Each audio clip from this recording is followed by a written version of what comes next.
እኔ ምለው ማለት ነው ትልቁም ትንሹም ሁሉም ሰው ማለት ነው ሩታን ብቻ ለምን ይጫናታል? እሱ እያደረገው ነገር አይተ አውቋበት ነው። ምንም ነገር አልሆነም፣ አብራ ምንም ነገር አልሆነም ማለት ፈልጎት ነው እያደረገ ያለው።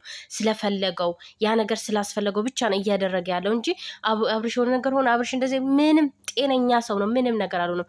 አሰላሙ አለይኩም ወራህመቱላሂ ወበረካቱ። እራሱ አውቋበት ሆኖ ልጅቷን ለማሳበድ እንጂ ጋሽዬ አንዳንድ ጊዜ በጣም እኔ እንጃ የሆነ በቃ ሊሄድ የተነሳን ልብ መመለስ በጣም ከባድ ነው። በጉልበት ማለት ነው።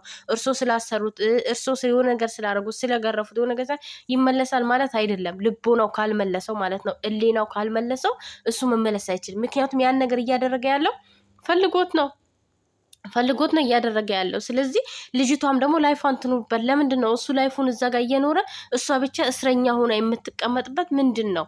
ሴትም ልጅ እኮ መብት አላት ያኔ እሱ ብቻ አይደለም ህይወት ያለው፣ እሷም ህይወት አላት። የእሱ ህይወት እንደሚቀጥለው የእሷም ህይወት መቀጠል አለበት። ለምን እሷን ብቻ ትጫናላችሁ? ለምን እሱን አትጫኑትም? የእሱ አስፈላጊ አይደለም?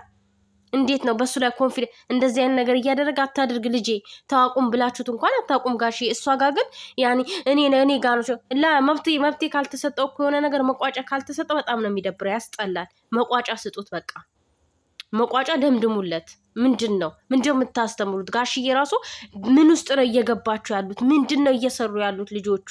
እንዴ እርሶም እኮ እየደገፉ እየሰሩ ነው። ለምን ልጆቻችሁ መቆጣት ነው? አብርሽ የሚሰራውን ነገር እንደዚህ አይደለም ልጄ የሚሰራው እንደዚህ አይደለም ብላችሁ መምከር ነው እንጂ እርሶ ጭራሽ ድራማ ውስጥ መግባት የለውበትም ጋሼ።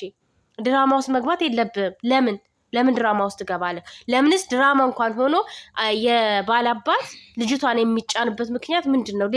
ለምንድን ነው? የምሬን ነው። እኔ አባት ልጅ መጥፎ ነገር ሲሰራ ወደ ጥሩ ነገር ይመራዋል እንጂ ወደ መጥፎ ነገር አብሮት አይገባም። አባት ወደ ልጅ መጥፎ ነገር አብሮት አይገባም። ለምን? በነገራችን ላይ አሁን ይሄንም ስለተናገሩ ተሳደብሽ እንዳትሉኝ፣ እውነቱን ነው የምናገረው። እኔ አልተሳደብኩም፣ ግን ጋሽዬ መግባት የለባቸውም፣ ተከብረው መቀመጥ ነው ያለባቸው። ሁለቱ እንደጨመሩት መጀመሪያ ሲጋቡ ማንም አልነበረም አይደል? ማንም አልነበረም አብረው ሲኖሩ አይደል? ሁለቱ ተገናኙ፣ ሁለቱ ተጋቡ አይደል? ቤተሰብ ፍላጎት አልነበረውም። ስለዚህ ዛሬ ላይ ደግሞ ሲፋቱ እኔን ለምን አይባልም? መፋታት አብርሽ እኮ ፈልጎታል። ለምን ልጅቷ ለምን እስረኛ ትሆናለች? ልጅቷም እኮ ነፃነቷን ትፈልገዋለች። ለምንድን ነው ሴት ልጅ ለምንድን እንደዚህ ነው የምትደረገው? የኛው ትምህርት ነው በቃ ማለት ሴት ልጅ እንደዚህ አድርጎ ማኖር ምን የሚሉት ነገር ነው? እሷ ፍቹን ካልፈረመላት እንዴት ነው ህይወቷ የምትቀጥለው? በዛ ነገር አስሯት እሱ ህይወቱን ላይፉን ይኖራል፣ እንደፈለገ ይሆናል ከሴት ጋር እንደፈለገ። እንዴ ምን ማለት ነው? እሱን ነው መጫን ያለብህ ጋሽዬ ማለት ነው። ለምን እሱን ነው መቆጣት ያለብህ? ብልግና ነገር እየሰራ ያለው ልጆት ነው ያሳደጉት።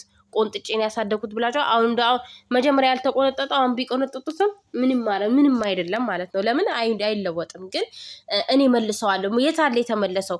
ትናንትና እኔ መልሰዋለሁ፣ ዛሬ ደግሞ የቱ ጋር ነው ያለው? እዛው ቦታ ላይ ነው ያለው። ስለዚህ ልጅቷን ገብተሽ ተቃጣይ። እኔም ሴት ልጅ አለኝ በሉ ጋሺ፣ እርሶም ሴት ልጅ አሉት። ብዙ አይሚማለች ያላገባች ማለት ነው። ስለዚህ ያንን ነው ማሰብ። እቺ ልጅ እንደዚህ ቢገጥማት እኔ አስገድዳት አለው ወይ እኔ ጫናት አለው ወይ ብላችሁ ማሰብ አለባችሁ። ትንሹም ይመጣል ሩታ እንዲህ ነሽ አንቺ ነሽ እንዲያረክሹ እንዴ ጭራሽ ሁሉ ነገር በቃ እሱ ከሴትም ጋራ ሲተኛ አድሮም ተላልጦም ሲመጣ እሺ ብለሽ ተቀበዩ ነው። ማን ነው እሱ? ምንድን ነው? ሰው እኮ ነው እሱም፣ እሷም ሰው እሱም ሰው። ለምን እንዴት ነው የምታስቡት እናንተ? የምር እንዴት ነው የምታስቡት? እሷም ሰው ናት። ሴት ስለሆነች ግዴታ መብቷ እንትን ይባል አይደለም፣ ይረገጥ ማለት አይደለም። መብቷ እንዲከበርላት በቃ በየትኛውም እንትን ማለት ነው።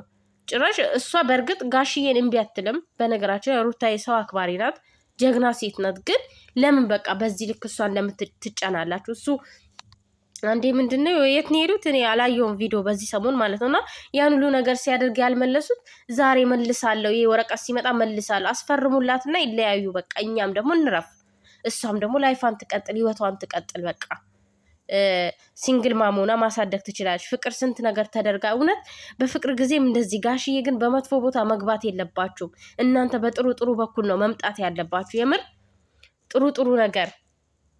ጥሩ ነገር ላይ ነው መገኘት ያለባችሁ። እንደዚህ አይነት ነገር ቆሻሻ ነገር ላይ መገኘት የለባችሁ። ለመሰላችሁ እርሱ ትልቅ ሰው ናቸው። ልጃችሁን መክራችሁ መመለስ ነው እንጂ እሱ ራሱ የሚሰራው አንተ ራሱ የምትሰራው ነገር ትክክል አይደለም ብላችሁ እሱን መመለስ ሲገባ እንደገና እርሶም እዚህ ውስጥ በጣም ነው የሚያስጠላው። በጣም ይደብራል። የምር ማለት ትልቅ ሰው ናቸው። ሊያስታርቁ መጣ። በቃ እንደዚህ አይነት ነገር ውስጥ መውጣት፣ በቃ ከእንደዚህ አይነት ነገር ውስጥ መውጣት መግባት አያስፈልግም። ይሄ ነገር አያስፈልግም። ለምን እንዴ? በጣም ነው የሚያስጠላው። እኔ መልሰዋለሁ ምን የሚሉት ነው? እስከዛሬ ለምን አልተመለሰም? እርሶ የሚመልሱት ቆን ለምን አልተመለሰም? አውቋበት ምንም ነገር አልሆነም። የታመመም ነገር የለም፣ የተደረገበትም ነገር የለም፣ ምንም ነገር የለም። ጤነኛ ነው። አውቋበት ነው በቃ ማለት ከኦዲየንስ ጋር ስለተያያዘ። ኦዲየንስ እኮ ህይወቱን አይመራለትም። አዎ ኦዲየንስ ያየውን ነገር ትክክል ካልሆነ ይቃወማል። ማንም ጀግና ሊልክ ምናልባት ያንተን ቆሻሻ ያንተን መጥፎ ስራ የሚወዱ እራሳቸው መጥፎ ስለሆኑ ያንተን መጥፎ ስራ የሚደግፉ ሊኖሩ ይችላሉ። ምክንያቱም አንተን ስለሚመስሉ ማለት ነው፣ ስራህን ስለሚመስሉ እነዛ በአንተ ስራ ውስጥ ስለሚገለጹ። እኛ ደግሞ አስተዳደጋችን እንደዚህ አይደለም፣ ባህላችንም እንደዚህ አይነት ነገር አይተን አላደግንም። ስለዚህ እንቃወማለን አብዛኞቻችን ማለት ነው። እና በዚህ ልጋሽ መቃወም ነው እንጂ ያለባችሁ ልጃችሁን አስራችሁም ከሆነ ጸበል መውሰድ ነው እንግዲህ በእምነታችሁ በየእምነታችሁ። እኔ አብርሽ እምነት ያለው አይመስለኝም። በነገራችን ላይ ዝም ብሎ ነው አንገቱ ላይ መስቀል ራሱ የሰቀለው። እምነት ያለው ሰው ፈጣሪውን ይፈራል ማለት። ከምንም በላይ የሰው ልጅ የሰውን ልጅ ሳይሆን ፈጣሪን ነው መፍራት ያለበት። እሱ ግን ፈጣሪውን አያውቅም። ሁሌም ለሰው ልጅ ነው ኦዲየንስ በጻፈለት ኦዲየንስ በተናገረው ነገር ነው እየሄደ ያለው ማለት ነው። ኦዲየንስ ያንተን ህይወት አይኖርም። ኦዲየንስ ነገ አንተ ስትሞት ሰማይ ቤትክ ላይ አይገናኝም፣ አያገኝም። ገባ? ዛሬ ላይ አንድ ጽሁፍ ሊጽፍል ይችላል፣ ነገ ላይ የሆነ ቪዲዮ በለቀቅ ሰዓት ሊጽፍል ይችላል። ግን ለነፍስክ ኦዲየንስ አይደርስልህም ማለት ነው። ፈጣሪ መፍራት አለብክ። የፈጠረን አምላክ መፍራት አለብህ። እንደዚህ መጥፎ ስራ ለትውልድ አታስተምር። ብዙ ዩቱብ በአሁኑ ሰዓት ቴክኖሎጂ እንትን ብሏል፣ በረቀቀ ሰዓት ማለት ነው። ህጻናት ያሉ ከ18 በታች ከ18 በላይ ብዙ ወጣቶች ያሉ በአንተ እድሜ ያሉ እነዛ ካንተ ምን ይማሩ? ካንተ ላይ ምን ይውሰዱ? ፊልም ራሱ እኮ አንድ ጎን መጥፎ ጎን ቢኖረው ጥሩ ጎን ላይ አለው ማለት ነው። የሚያስተምር ነገር ትወስድበታል። እንደዚህ አይነት ራሱ እኔ አይቻላቅ ወይ ደግሞ ፊልም ነው በለንና ዝም እንበል። ህይወት ጎነ ግን ይህን ነገር ሚዲያ ራሱ ማውጣት የለብን። በቃ ሚዲያ መውጣት የለበትም በፍጹም ማለት ነው። ህይወትክ ትክክለኛ ህይወትክን የምታሳይ ከሆነ ማለት ነው። ለምን ለትውልዱ አይጠቅምም? ትውልዱ እንዴት ይማራል? ትላንትና ወድሻለሁ ፈቅርሻለሁ ከነፍክ ምን አልክ ምን ራስህ ታውቀዋል። ዛሬ ላይ ደግሞ በሌላ ሴት አረ በጣም ነው የሚያስጠላው። የምሬን ነው። ያንን ሁሉ ነገር አብራችሁ አልፋችሁ የሆነች ሰዓት ላይ ለመጣች ሴት ብለህ ያችን ችግርን አብራ ያሳለፈችን ሴት ጥላት ከሌላ ሴት ጋር መጋጋጥ ማለት ይህንን ነው እያስተማርክ ያለው ለትውልዱ። ስለዚህ እባክህን ከኦዲየንስ ጋር ችግር የለም። ከኦዲየንስ ጋር ኦዲየንስ ምን አገባው? ስለ አንተ ህይወት ምን አገባው? አይመለከተውም እኮ። የሚጽፈው ነገር አንተን እዚህ ደረጃ የሚያደርስ ከሆነ በጣም የሆነ የወረደ ጭንቅላት ነው ያለ። ገባ? ራስክን ለሰው የሚያስተምር ነገር ሰርተክ የሆነ በቃ አብርሽ እኮ ጥሩ ስራ ነው የሰራው ተብለክ ቢያልፍልክ አይሻልም? በፈጣሪም ዘንድ በሰውም ዘንድ እንዲህ መጥፎ ነገር እየሰራክ ከዚህ ጋር ደግሞ ጥሩ ለመምሰል መሞከር ደግሞ በጣም ነው የሚደብረው። ሼም ነው፣ በጣም ያስጠላል ማለት ነው። እና ሩታዬ ጀግና ነሽ፣ ቀጥይበት፣ ሂጅበት። ህይወትሽን ጋሽዬ አይኖርልሽም። ዛሬ ትላንት ተቃጥለሽ ወጥተሽ ዛሬ ደግሞ ለመቃጠል መግባት የለብሽም።